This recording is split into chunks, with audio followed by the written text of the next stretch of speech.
Hi guys, welcome back to the Liz Wheeler Show. It seems like we were just hanging out just a matter of literally just hours ago, live streaming the State of the Union together. I just want to say thank you to everybody who joined us over on Rumble last night. We had what we called a cringy watch party of the State of the Union because, let's be honest, nobody really wanted to watch Biden's State of the Union address, a 1 hour and 20-minute speech by Joe Biden, a real snooze fest, but we have to watch it because we have to know what's going on. We have to be able to analyze what Biden says so we know what the Democrats' political strategy is going forward into the next year. The next year and a half is a presidential election cycle.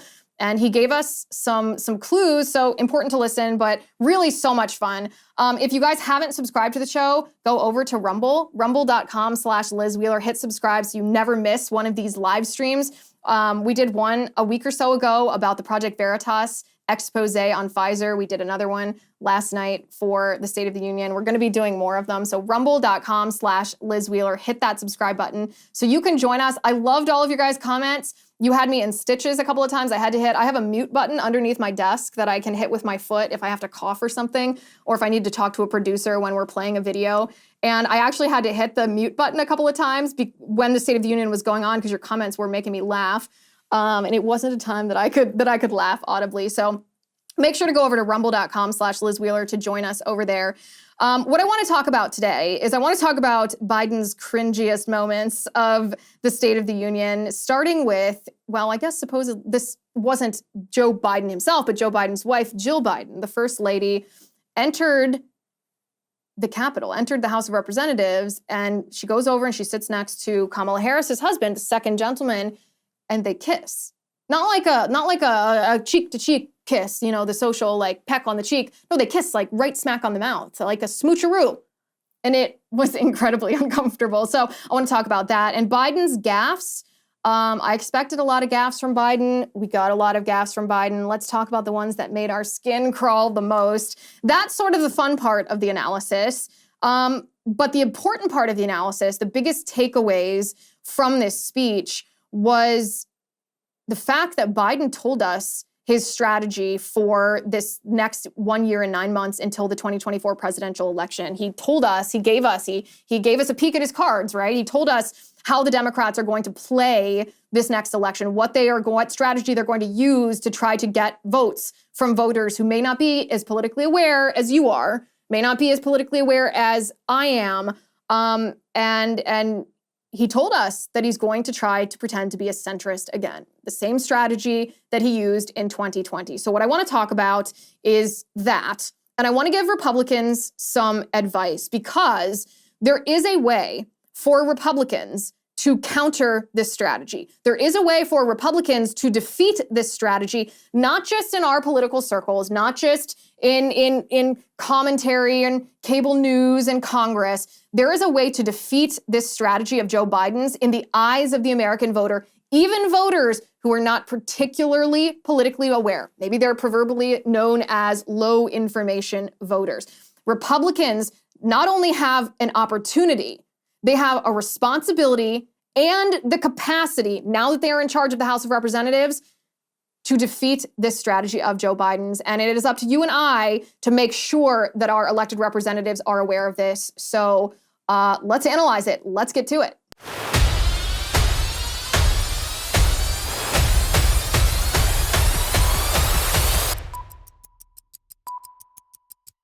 I want to tell you why I like bank on yourself and why I think you will too. We've been brainwashed into believing the only way to grow our money for retirement is to risk it in the stock market. But this is not true.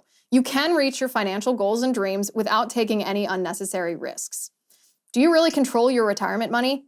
If you've got a 401k or IRA or similar retirement plan, the government actually controls it. They decide how much you can borrow and when you must pay it back, and you'll owe taxes and penalties for taking money out too soon or waiting too long, even though it's your money. And thanks to a skyrocketing national debt and a Congress that continues to spend like a drunken sailor, who knows how much you'll have to pay in taxes during retirement that could last 30 years. Bank on yourself is a better way to grow and protect your hard-earned money. This retirement plan alternative has never had a losing year in over 160 years. You are in control. You get access to your money for any purpose with no questions asked and without government penalties or restrictions on how much income you can take or when you can take it. Try doing that with a 401k or IRA. You can't. You can get a free report with all the details on how the Bank on Yourself strategy adds guarantees, predictability, and control to your financial plan. Just go to bankonyourself.com/Liz. That's bankonyourself.com/Liz. Let's start with perhaps the moment that is sticking in all of our minds, the moment at the very beginning where First Lady Jill Biden entered and went over and gave the second gentleman, Kamala Harris's husband, a kiss on the mouth. Did you guys see that?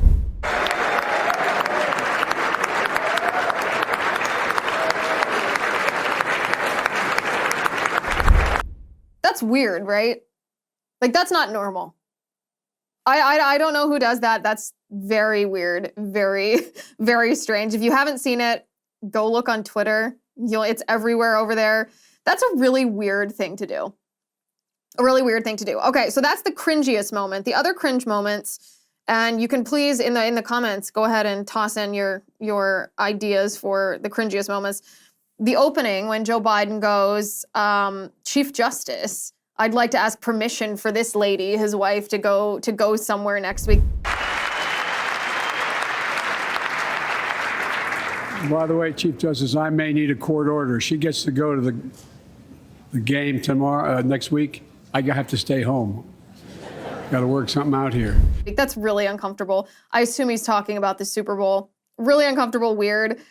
I don't like the heckling from Republicans. I think it's a stronger move. It's not very respectful. Even if Biden himself, his policies aren't worthy of respect, this is supposed to be, you're supposed to act with decorum. I don't love that. I understand the emotion and the frustration, and just save the fact checking for afterward. But Biden had such a cringy moment during some of that heckling when he goes, I enjoy conversion. Contact my office. I'll give you a copy. I'll give you a copy of the proposal. That means Congress doesn't vote. Well, I'm glad to see you. No, I tell you, I enjoy conversion. You know, it means if... Like what? What do you mean? Are you talking about conversation? Because that's not what you said. You said conversion. And then when the Ukrainian ambassador, when Biden forgot her name, which was also uncomfortable, maybe he just couldn't pronounce it on the teleprompter, he says, will you stand up so we can all take a look at you? Our ambassador is here. We're united in our support of your country. Will you stand so we can all take a look at you? Thank you.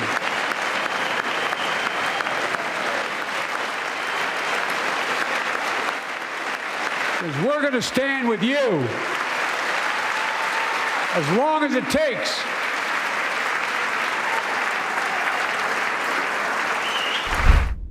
This, like 2 seconds after Paul Pelosi strokes her on the arm, creepily rubs her. Very uncomfortable. Very, very uncomfortable here. Okay, so fact checks that I have been furiously typing out since the beginning of this feed. Let's go through a couple of them here. First of all, unemployment down to 3.4% at a 50-year low is not due to Joe Biden creating jobs. It's due to the fact that during COVID, not the virus, but the government shut down people's workplaces. We're not finished yet by any stretch of the imagination, but unemployment rate is at 3.4%, a 50-year low. A near record unemployment. They closed our businesses, they prohibited us from working, and when they reopened it, those jobs, those people were able to work their jobs again. That is not job creation. That would be like if someone broke into your home and put their hands around your neck, throttling you and you couldn't breathe, and then they took their hands off your neck and they were like, look, I gave you life. No, you didn't. No, you didn't. You almost murdered me, and I was able to just restore my regular trajectory of life once you got your hand off my throat. That's what Joe Biden did to our economy. He didn't create those jobs. He almost extinguished them, almost snuffed them out. And then when he let them live, he's taking credit for their life. I like Cozy Earth, and I think you will too. Let me ask you guys a question. Are you trying to come up with a special Valentine's Day gift? Something so thoughtful that it will be loved all year round?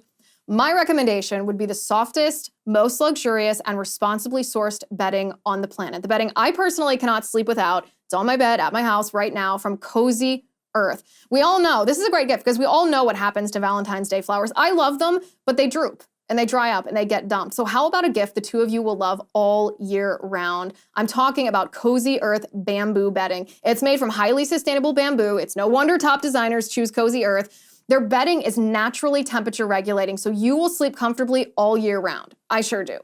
Whether it's their luxury sheets, their loungewear, their pajamas, or their plush bath towels, you will love shopping at Cozy Earth. And I got you a great deal. You can save 35% now on Cozy Earth. You do have to hurry. This Valentine's offer ends soon. Go to cozyearth.com/Liz35 and be sure to enter Liz35 at checkout to save 35%. That's cozyearth.com/Liz35.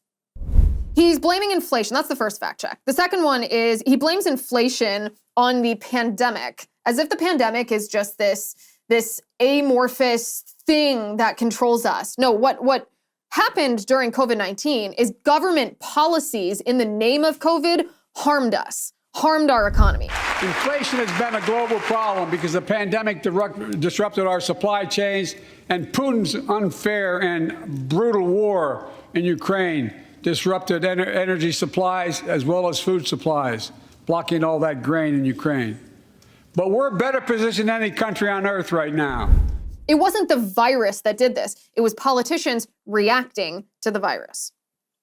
He blamed inflation on the pandemic supply chain and on Putin's brutal war, but this is not true. This is not true at all. And even if it were, let's entertain the premise of that second part, Putin's brutal war to blame for inflation. Well, there was a peace deal between the Russians and the Ukrainians that was this close to coming to fruition a couple months ago, a year ago. It's actually been a year ago now, almost a year ago. And what stopped that? Western leaders like Boris Johnson from the United Kingdom stopped that peace deal. So if Putin's war is to blame for inflation, which it's not, but even if it were, Western nations like the United States and the United Kingdom are to blame for creating this war into a forever war. So Putin's not to blame for that, Western nations are. Inflation falling every month compared to what? When something falls by a fraction of a percentage point, that is not the comparison that Biden thinks it is. The everyday American citizen is struggling to put gas in their car and food on their table. Eggs, milk, baby formula. This has been a stress that's been riding on our backs for the last year. The reason that we are facing inflation is because Joe Biden spends money that we don't have. And when you spend money that we don't have, whether it's on the Ukraine Forever war, whether it's on policies that are masked as COVID relief but really aren't, what happens is spending money we don't have devalues our dollar. When the dollar is devalued, that causes inflation. This is just elementary economics. Biden knows this, his speechwriters know this, and I think the American people know this as well. That's why when people are asked about the economy, they are dissatisfied with what Biden has done. They know that Bidenflation is Biden's fault. That's the two fact checks that stuck out to me the most. Also, the electric cars. When he's talking about climate change, and like I said during the State of the Union, wait until Friday. I have just a great show, a stellar show for you about this exact topic that's going to be out on Friday. But he talks about putting electric car chargers all across the country and transforming our fleet, our gas-powered cars, into electric cars. Clean energy to cut pollution and create jobs in communities often left behind. We're going to build 500,000 electric vehicle charging stations installed across the country by tens of thousands of IBEW workers. And a couple of things here. First of all, the cost of energy is going to skyrocket to the point that charging your electric car will be far more expensive than filling up your tank of gas, even with the price of gas right now. And that will be unaffordable to most people, even if they could afford purchasing an electric car, which they probably won't be able to afford.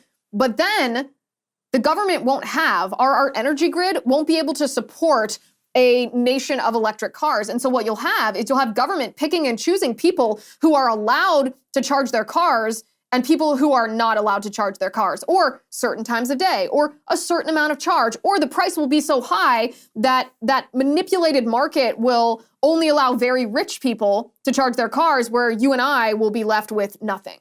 This is a phenomenally dangerous idea. The underpinning of this is a lie. This climate catastrophe that we're told is going to happen at any moment isn't. The past 50, 60 years, first in the 1970s, then the 80s, 90s, the 2000s, the 2010s, now the 2020s, we have been told that we are facing impending doom if we don't stop using fossil fuels. None of this has come true. We've been told we'd face 50 million climate refugees, that our cities that are on the coasts would be submerged in water. We've been told that the polar ice caps would melt, polar bears would be extinct.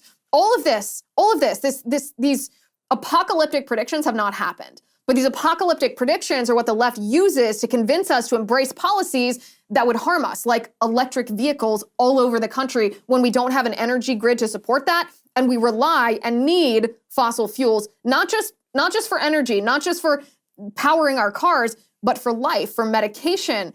Pharmaceuticals in general are made from petrochemicals. Our textiles are made from petrochemicals. Our food supply relies on the fertilizer and the pesticides that allow us to grow the crops that we rely on, and not just us in our country, but that people around the globe rely on. This is what Biden wants to disrupt. This is fundamentally dangerous. Fundamentally dangerous. And he does this pretending that he wants to work with Republicans. So I want to talk about that talking point for just a second. Biden, just a couple months ago, you remember his Gates of Hell speech, right? It looked like that Office episode where Dwight Schrute was pounding on the podium, imitating, I think it was Adolf Hitler. But the point of all of that was Biden had the same demeanor as Dwight Schrute. He had this red lighting behind him, these two pillars, these guards, these two Marine guards, and it looked like he was giving a speech from the Gates of Hell. And what he said in this speech, he demonized and vilified Republicans to such an extent as no president had ever done before.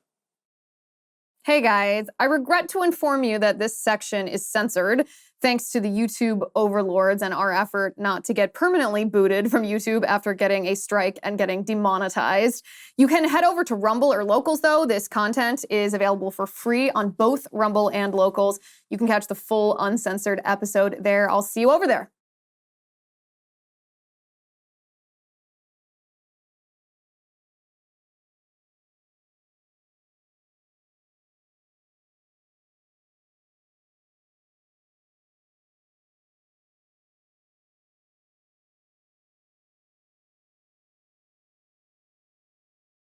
Fast forward to now, and he's acting like he wants to be bipartisan and work together. And conflict for the sake of conflict is not his style. He wants to have a unity agenda. You all are as formed as I am, but I think the people sent us a clear message. Fighting for the sake of fighting, power for the sake of power, conflict for the sake of conflict gets us nowhere. That's always been my vision of our country, and I know it's many of yours. To restore the soul of this nation, to rebuild the backbone of America, America's middle class, and to unite the country. We've been sent here to finish the job, in my view. This is A, not true. B, there's no virtue in compromise in and of itself. Republicans should not compromise on matters of principle.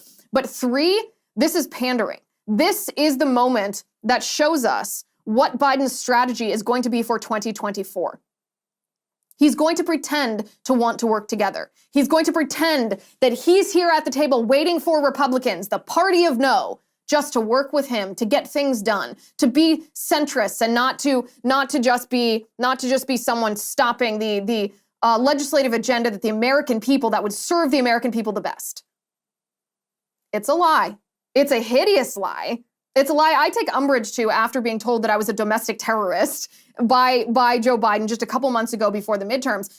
But let me just say, this will be very, very effective if Republicans don't properly counter it.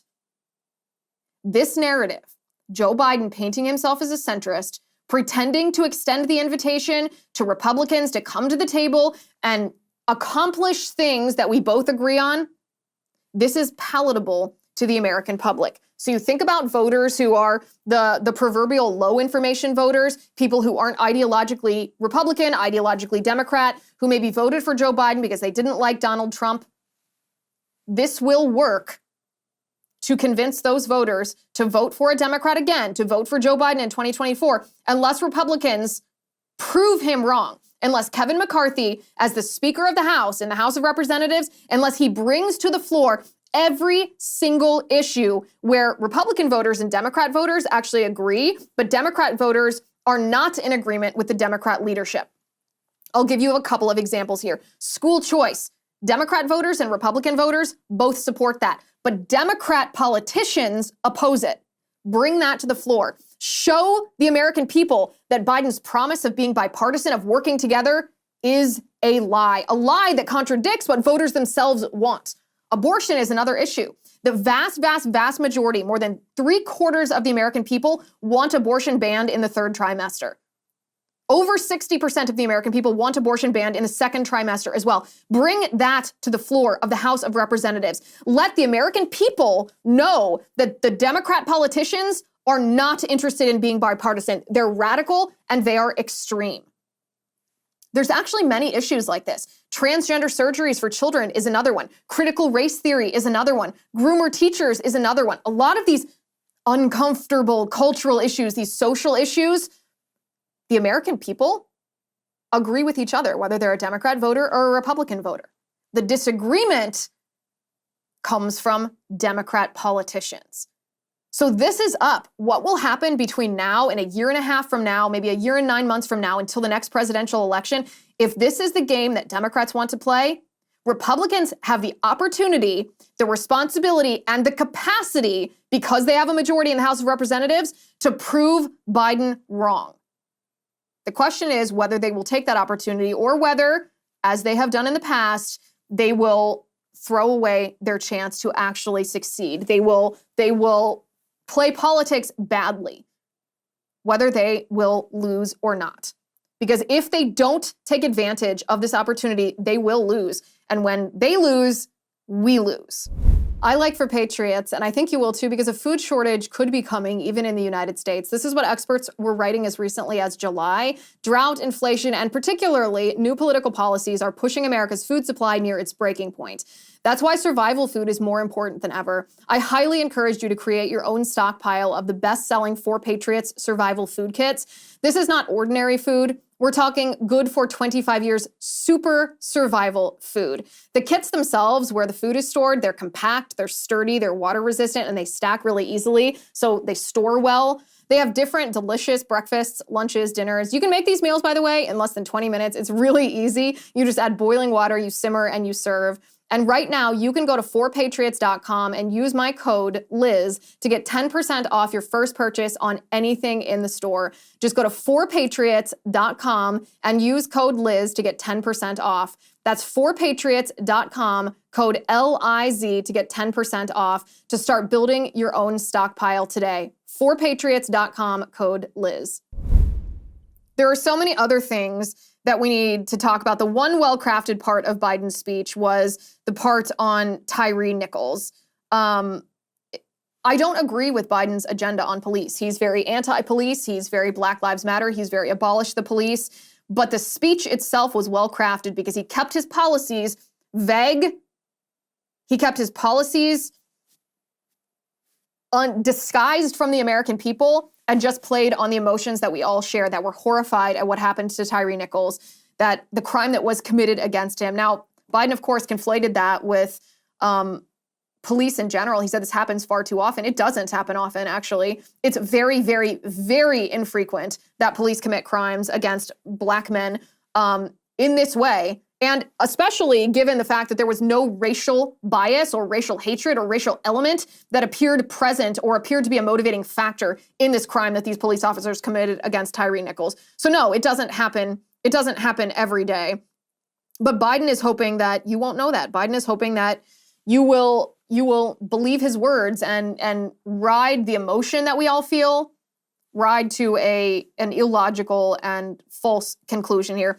Fentanyl, he talked about, and there's really two very simple things that can be done to stop the flow of fentanyl into our nation. The first is secure our border, which Biden did not suggest. And the second is hold China accountable for this, because fentanyl is sent by China. China is responsible for the fentanyl.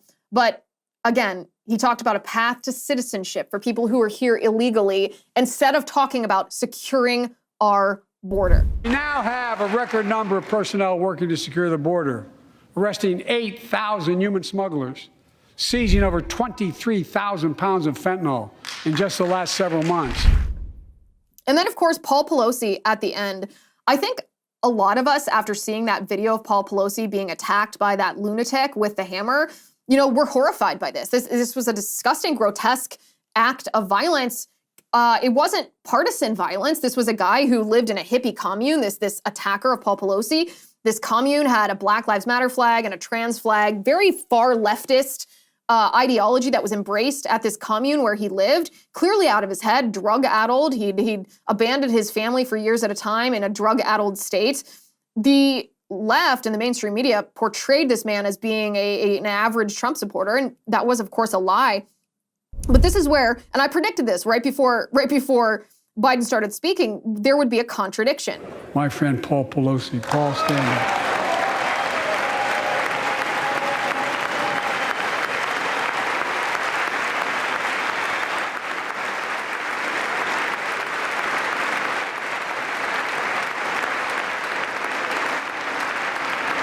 But such a heinous act should have never happened.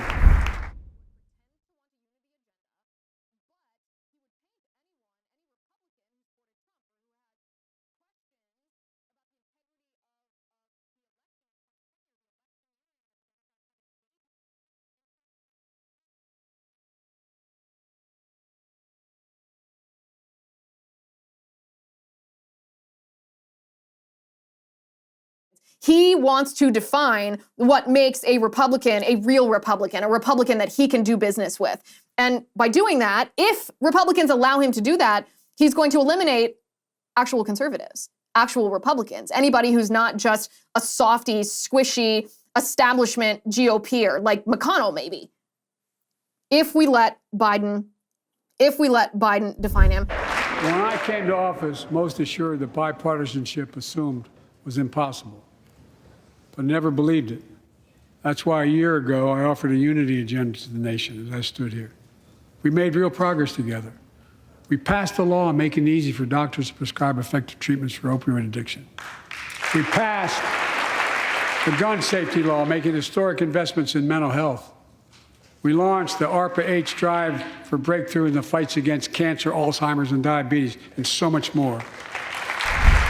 The speech was far too long, very painful, full of gaffes, full of weird comments, rife with lies. But my biggest takeaway is his unity agenda. This will be, mark my words, this will be what he uses for the next year as he tries to outmaneuver Republicans in the eyes of voters who don't pay as much attention as you do, who don't pay as much attention as I do, who just hear, oh, good, this guy's not partisan, not super partisan. He wants to actually work with Republicans. Why are Republicans saying no? If Republicans don't properly counter that, then Democrats will win in 2024. I'm going to read through some of your guys' comments because I have been following and tracking your comments the whole time. I couldn't read all of them out loud because I would have interrupted Biden too much, but let's look at what some of you guys, what your takeaways are.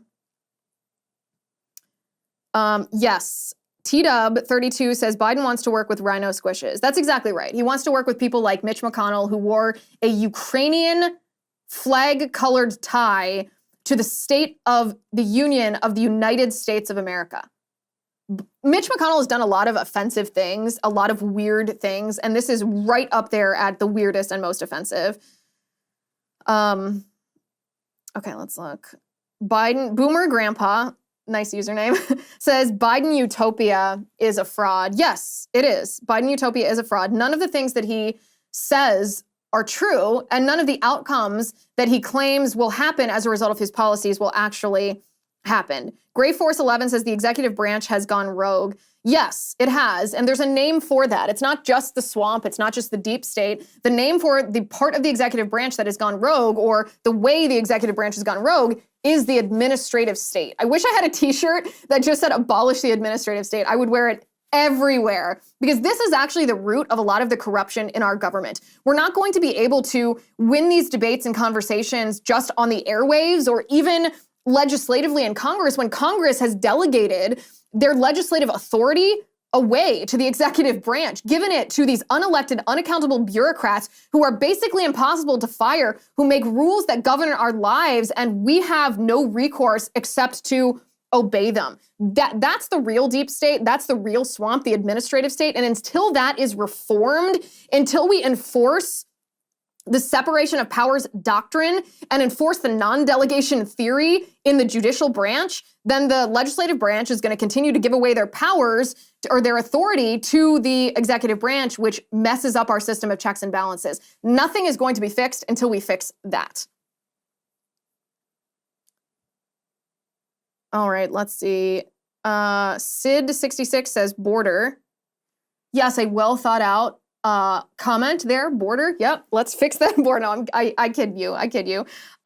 Yes, the border crisis needs to be addressed. I mean, he talked about drug overdoses, and he didn't mention that this could be fixed if we stop flooding our country, if we stop allowing our country to be flooded with drugs that are being trafficked across our open border, an open border that Biden obviously supports, or he would do something about it.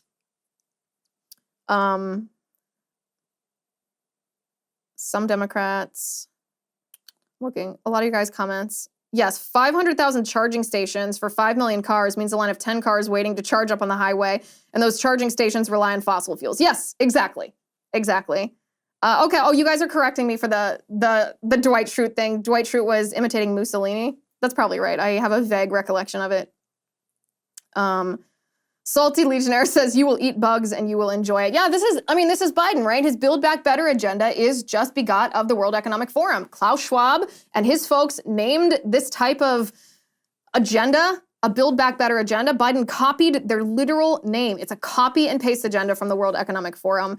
That's why I tell Republicans over and over, this is how I'm going to wrap this up. I tell Republicans, there is no virtue in compromising when what you are putting on the negotiation table is our principles, our values, our morals, our liberty, and our country.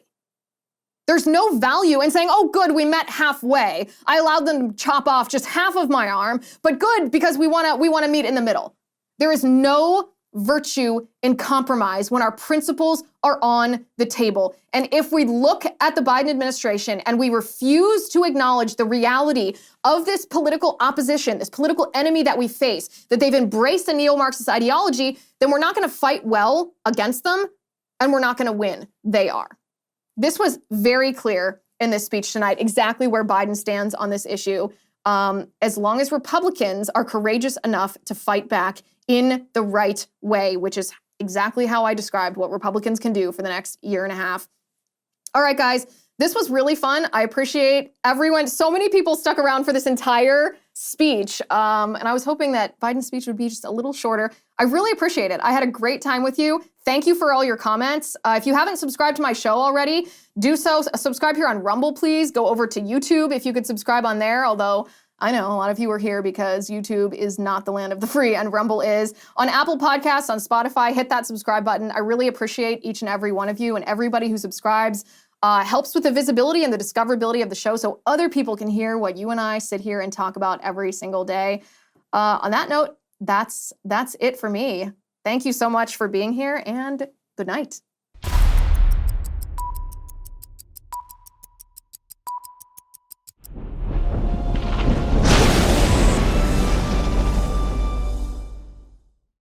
If you haven't already, give this video a thumbs up, hit the subscribe button below, and ring the bell to make sure you never miss a video.